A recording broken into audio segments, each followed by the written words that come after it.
सिद्ध करके दिखा दिया।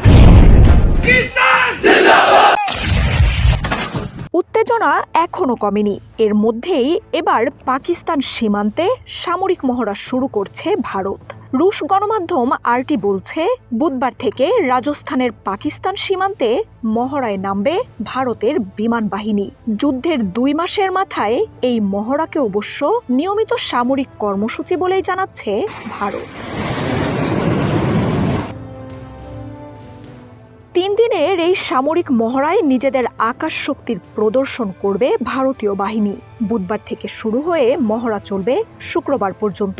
ভারতীয় বিমান বাহিনীর মূল শক্তি হিসেবে বিবেচিত সুখোই 30, মিরাজ 2000 ও রাফালের বহর অংশ নেবে এতে।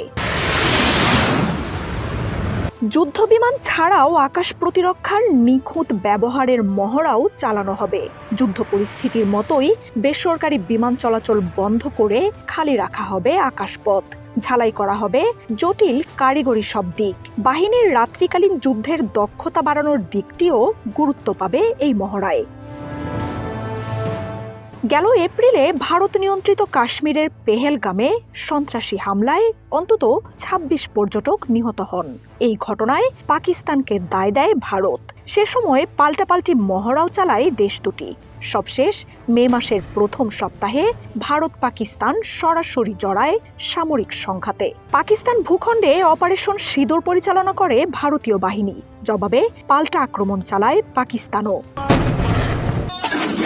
আমেরিকার মধ্যস্থতায় 4 দিনের মাথায় যুদ্ধবিরতিতে যায় 2 দেশ।